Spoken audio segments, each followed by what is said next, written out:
everyone, Artie Tambarambaa, also known as Tammy Porter.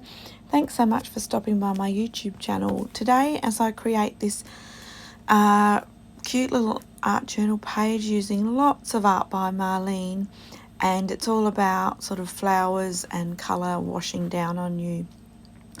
I'll go through what I used. I've used the watercolors. I've also used an image from the collector's box and the Golden Oldie quote book. I've used sticky glue and my two favourite neon paints, which is Punk Purple and Funky, which is pink. I used a couple of the markers. I used the new Owl art journal page, that gorgeous bear stamp, and both of the collage papers. So if you want to see a list and the codes, I have listed them in the description, so you can go and find them there. Okay, so I've grabbed a page out of my perfect size, the new perfect size journal, and then I grabbed out of the collector's box, which is amazing. It's got over 100 images, and you get the large and the small of each image of every one of these luxury paper elements Marlene's brought out. And the great thing about the two sizes is they're also a mirror image of each other, so you can often use them together as well. Anyway, I decided to go with that gorgeous girl who is kind of got a tutu on, and she's got an umbrella. And because the colours in her were sort of blues and pinks and purples, it directed me then to the collage paper. And I had some left over. My last video was the little cats, and I had grabbed some of the sheets out for that, and I had some left over. So out of that bluey, pinky piece of purple, I just used a lead pencil to draw a kind of a bloom, a half a flower, because I knew I wanted to put that towards the top of my page and have the colour sort of raining down from that. So I just drew it by hand and then cut it out, and then I used a couple of the flowers that are also on the edge of a couple of the collage papers, and these are great for bordering your pages. And I thought I'd do something a bit different. I haven't done it for a while, and the markers are so handy for this, and a lot of you that follow my work know that I really love black and white stripes. So I actually drew just with the black marker. I didn't do it with a pencil first, and I just drew a border, and I will turn that into a stripy border a little bit later. So then I grabbed out the watercolors, and I'm thinking about that dripping down from the flowers and kind of creating colourful rain. So I just stayed within the box. I didn't use gesso or anything, because in Marlene's journals is the awesome smooth all-round paper, which is fantastic. Great for stamping on, great for watercolours. It takes a fair bit of water. So I just started to build up layers with the watercolour in pinks and purples and blues that are kind of, I got the jumping off point from the girl, and they're also echoed in the flowers as well. So I'm doing a few little drips coming down the page and using a bit of water and paint on my brush to create those myself. And then when you add extra bits of colour and water, it will naturally follow the lines that you've created. So I'm just filling it in, because the watercolours, they always go on beautiful and bright, and then when they dry off a little bit. So I love to come in and layer it up with the watercolours. Just a few layers gives it a bit more oomph and a bit more of the bold, bright colour that I love. So I've done a few splatters. I haven't worried too much about getting them in the border. I didn't cover it up or anything.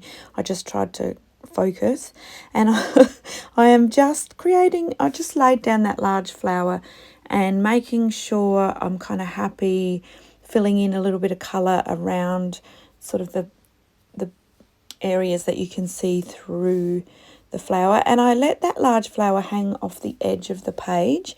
I thought it'll be a bit different to have some within the border and some without the border. So I just glue them all down, and then I scribble around the edges of the large bloom with Marlene's black marker, and I do it a couple of times. I think the tricky with this is doing it a couple of times. When you do it once, it shows all your imperfections and your wonkiness and your shaky. So go over it a couple of times, and then always come in with a fine pen as well and repeat that process, and it ends up looking like it's meant to be there. And I do it to the other flowers as well, just to tie it in. I didn't use the thick lines, I just used the thinner lines. So once the flowers were down, I kind of went, oh, I want my drippiness and colour to come down a little bit. So I just added a bit more depth to those as well. And then it was time to do the border. So I've cut some of this off, but it's just using the black pen and just basically doing lines around the edge.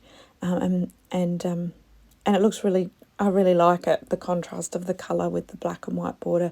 It's really easy with the markers. I used to try and do it with paint and make a bit of a mess and used to have to tape off, but I don't really need to now. So sorry about that little wobble on the table. My cat jumped up and knocked my camera, but luckily I noticed that she'd done it, so I could save it. So now I've come in with the punk, which is the neon purple.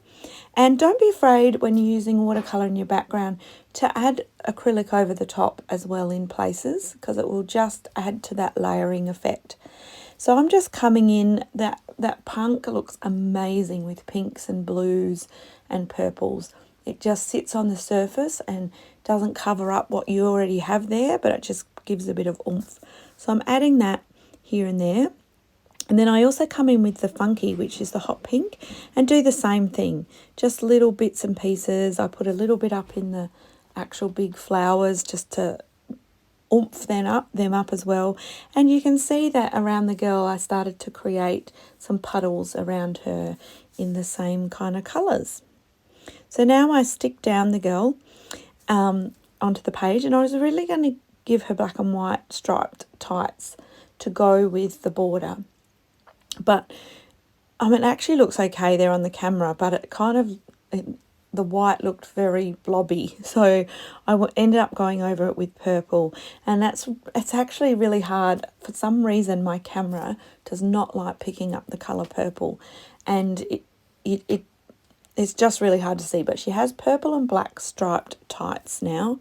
And then I coloured her shoes hot pink, and then I gave her a purple bikini top and put pink polka dots on it, and just added a few little bits to her as well, and did a little bit of pen work on her.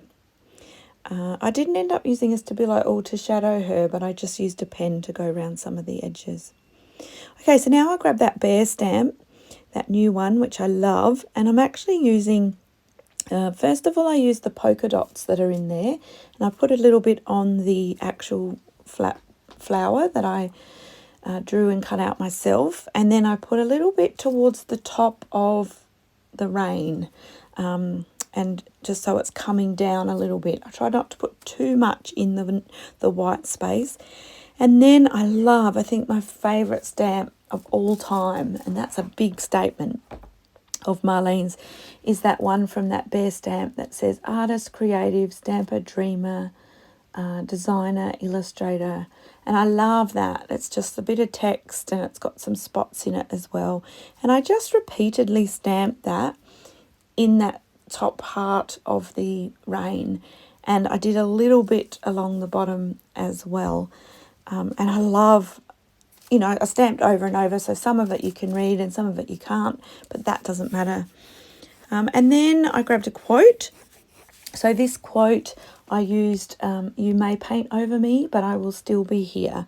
And I thought that was quite cute to go with the fun rain. So I'll leave you with close-ups, and I did add a few hearts from the bear stamp as well, just randomly around the page. So you can see a bit of the background and a bit of the layers in this one, but it's nice and fun. I'm sorry you can't see her tights very well. Love the colours. I'd love to hear from you. I have a lovely little community here that you're always so positive. So I love it when you let me know that you stopped by. Okay, thanks. Bye.